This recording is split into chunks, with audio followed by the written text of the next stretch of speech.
क्या सिरसा की दिख रही है आपको? आज हमने 2 दिन से हम सिरसा ज़िला के विभिन्न क्षेत्रों में जा रहे हैं। कल हम डब्बाली गए, उसके बाद रानिया और रानिया के बाद ऐलनाबाद। आज हमने पहले कालांवाली में कार्यक्रम किया, जो कि हमारे वर्कर मीटिंग रही है, और आज दोपहर बाद शाम को हमने सिरसा शहर में रोड शो किया है। हमारे साथी और यहाँ के सभी स्थानीय नेताओं को आप जानते हैं, सभी साथियों ने मिलकर हर जगह हमारी वर्कर मीटिंग की है। हमने देखा कि लोगों में भी उत्साह और हमारे वर्कर्स में भी उत्साह। सब लोग चारों ओर यही बात कह रहे हैं कि भारतीय जनता पार्टी की जो सरकार 10 साल से चली, आज हर वर्ग उनसे दुखी है।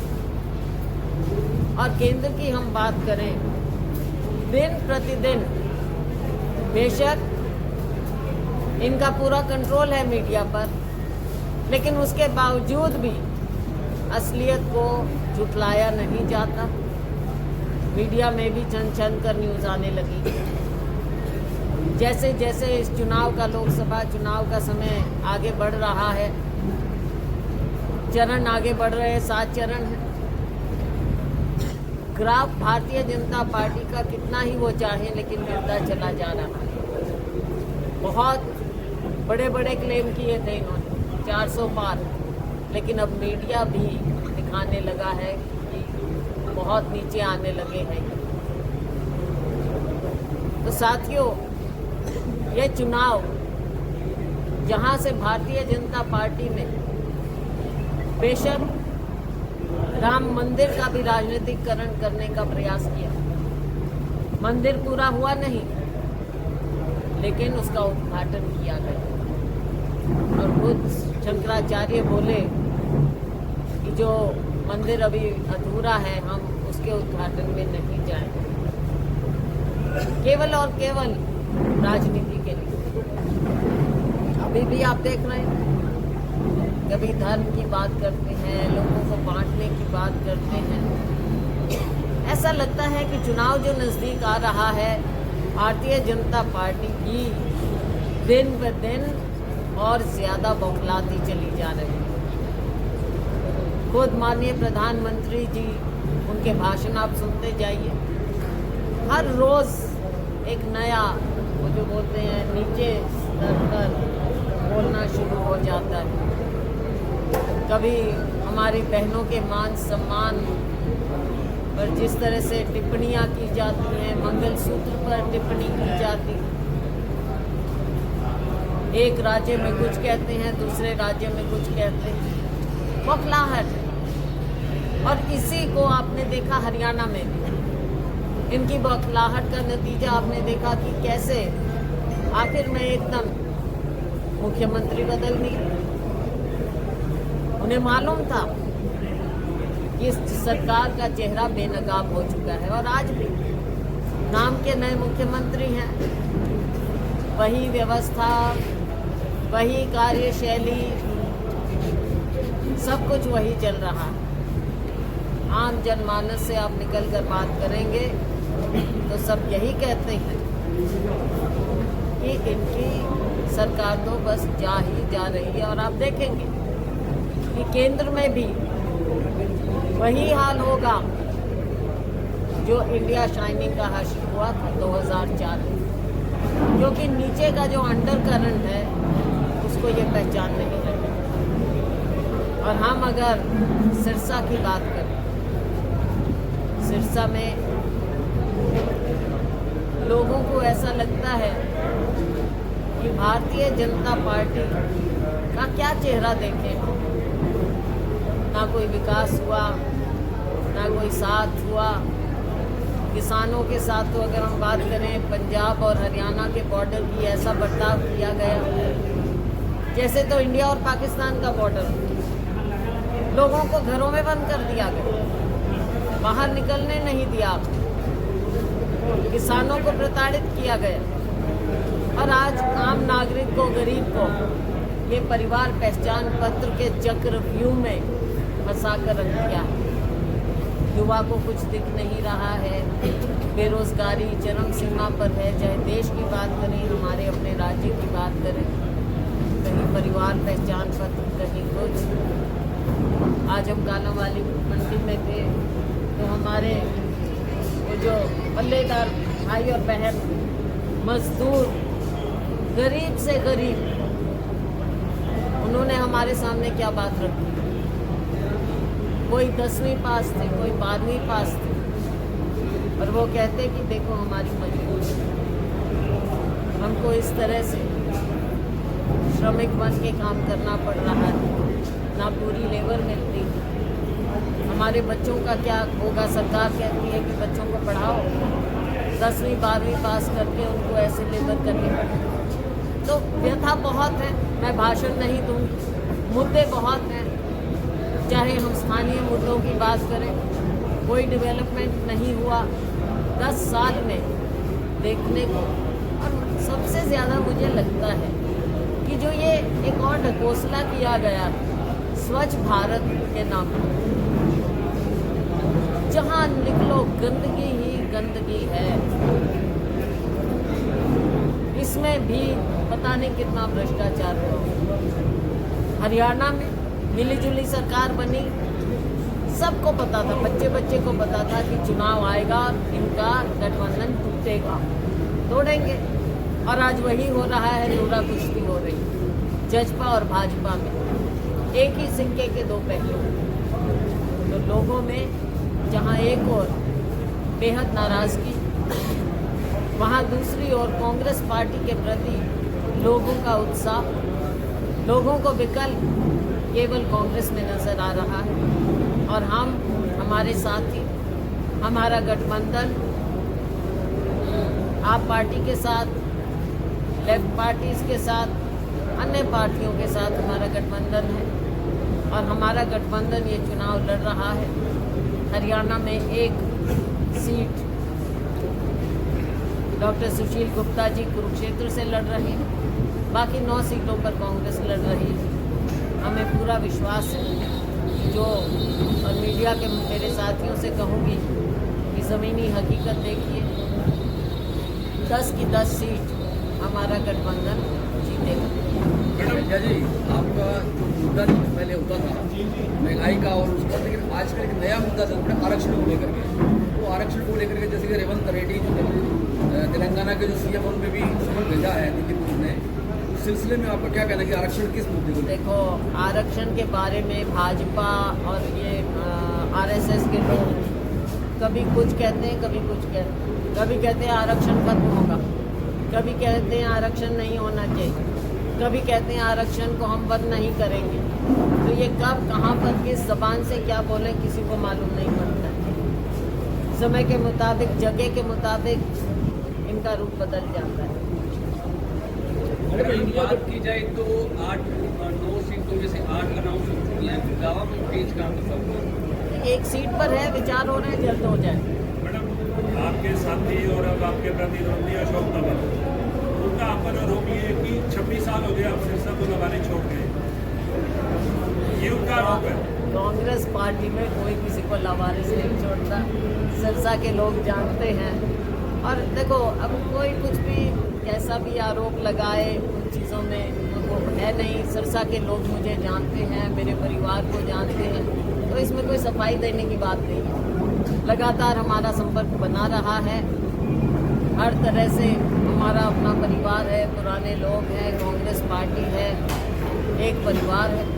तो इन चीज़ों का कोई जवाब नहीं होता जब कहने की बात। आगे चुनावी पैनल में आने से पहले फाइल करेंगे। अशोक तंवर ये कहते थे कि जो भी आएगा जमानत जब्त होगी, तो अब जमानत जब्त किसकी करवाएंगे? बात यह है कि हमारा, मेरा व्यक्तिगत रूप से सिरसा के लोगों पर और हमारे लोकतंत्र पर अटूट विश्वास है। और आज के दिन हमारा सबका विश्वास है कि सिरसा के लोग कांग्रेस पार्टी को जिताएंगे और कांग्रेस पार्टी की उम्मीदवार मैं हूँ। मुझे विश्वास है कि सिरसा के लोग मुझे संसद में भेजेंगे। मैडम क्या वजह है कि श्रुति चौधरी की टिकट किस वजह से कटी? पार्टी में तरह तरह की बातें होती हैं। ये हमारी पार्टी का अंदरूनी फैसले होते हैं कि किसको कहाँ से टिकट मिले। ये बात है, कभी लगता है कि आज के दिन कुछ नहीं। आपको याद होगा 89 में जब मुझे टिकट नहीं मिली तो उसमें उस समय कुछ लोगों को लगता था, लेकिन 91 में मुझे फिर मिली और मैं फिर यहाँ से जीती। तो ये देखो, राजनीति में ये चीज़ें अप्स एंड डाउन्स होती हैं। हमें विश्वास है श्रुति जी को आगे फिर से अच्छा मौका मिलेगा। नाराजगी भी दिखाई दे रही है, क्या उनको बुलाया जाएगा?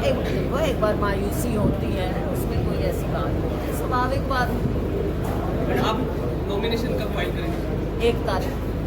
मैडम, पिछले 10 सालों में सिरसा जिला नशा तस्करी में पूरे प्रदेश का नंबर 1 बन गया, लेकिन ये अहम मुद्दा है। लेकिन ना बीजेपी उठा रही है, ना किसी नहीं, बिल्कुल ठीक कह रहे हैं। आज मैंने कालांवाली में भी इसके बारे में बोला था और ये एक सबसे बड़ा अहम मुद्दा खास तौर से सिरसा के लिए, क्योंकि बॉर्डर्स है। आज के दिन हमारा युवा सबसे ज़्यादा किसी बात से त्रस्त है, और सिर्फ युवा नहीं, उनके परिवार भी।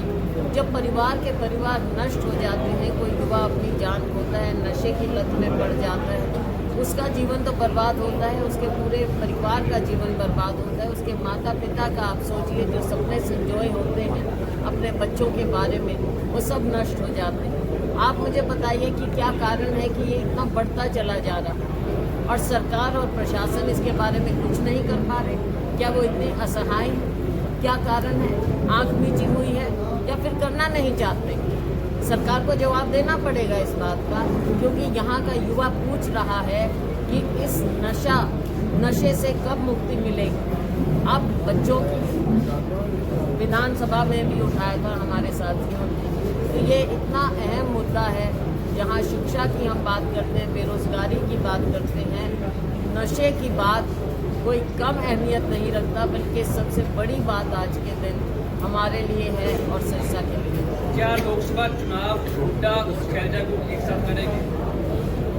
देखो, ना तो कोई वोट होता, वोट कहने की बात होती है और मीडिया में इस तरह की बातें चलती हैं। लेकिन आपने देखा होगा, अब चुनाव आया है और मैं हमेशा आपको बोलती थी कि अपने लिए, अपने प्रभाव के लिए, अपने साथियों के लिए सब करते हैं, सब नेता करते हैं कोशिश, तो वो तो चलता है, ये राजनीति का हिस्सा है। लेकिन जब चुनाव आता है, हम सब मिलकर चुनाव लड़ते हैं। दिल्ली कांग्रेस के अध्यक्ष के इस्तीफे को लेकर क्या कहते हैं? अब उनके कोई क्या कारण है, मैंने थोड़ा सा मीडिया में ही देखा। आजकल मेरा ध्यान ज़्यादा अपने चुनाव पर है, लेकिन मैंने थोड़ा सा पढ़ा था, उन्होंने कुछ बातें कही हैं। हमारी हाईकमांड देखेगी इन बातों को, जरूर इसका संज्ञान।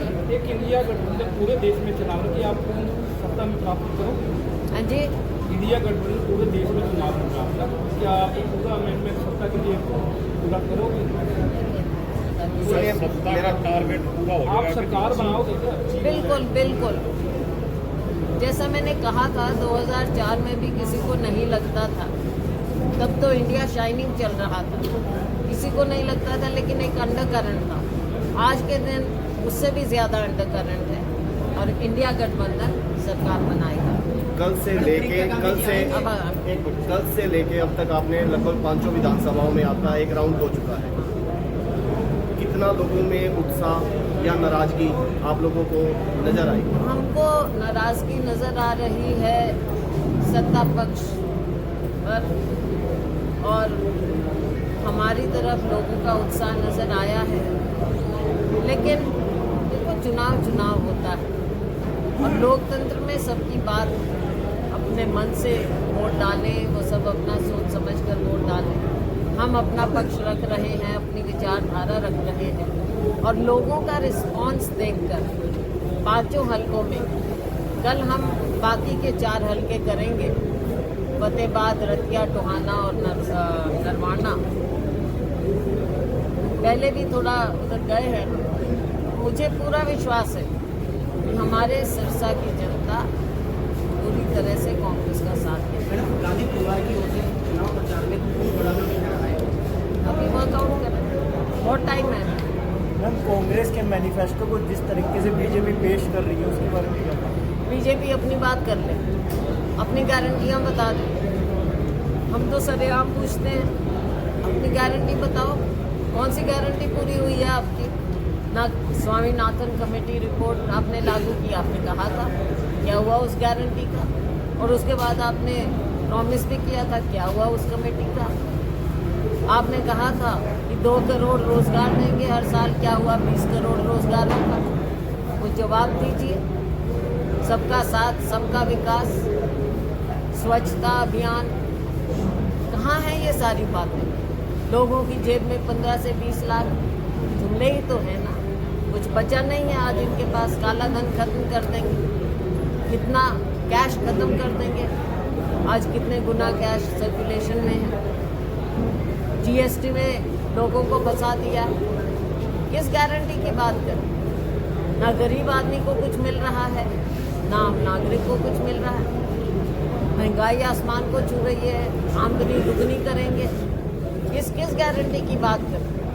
आज के दिन इस तरह की बात करने से पहले, कांग्रेस पर उंगली उठाने से पहले वो अपने गिरेबान में झांके। मैडम, पहले 2 चरण के जो वोटिंग हुई है काफी कम परसेंटेज हुई है, क्या समीकरण देख रहे आप हैं? देख रहे हैं कि सरकार के प्रति कितनी विमुखता है, उदासीनता है। हाँ जी, फील गुड तो होलिया का हर बार नया ले आते हैं, ये नया ढकोसला, नई बातें, नए स्लोगन, एम्प्टी स्लोगन्स हैं, खोखली बातें हैं। भारतीय जनता पार्टी के पास जमीन पर क्या है? कुछ करके तो दिखाया नहीं। 10 साल में देखो, आप बताइए, ऐतिहासिक इनको बहुमत मिला। 84 के बाद किसी पार्टी को इतना बहुमत मिले तो आपने किया क्या है? कभी 370 की बात कर दोगे, कभी 1-2 और बात कर दोगे, लेकिन आम नागरिक के जीवन को बेहतर करने के लिए आपने क्या किया? जब इतना मैंडेट मिला तो किसकी ज़िंदगी आपने बेहतर की, वो बताइए। वो तो कुछ किया नहीं है। दुख की बात यही है देश के लिए कि इतना भारी मैंडेट होने के बावजूद 10 साल में आप देश को आगे बढ़ाने की बजाय पीछे धकेल गए। ओके, बहुत बहुत धन्यवाद।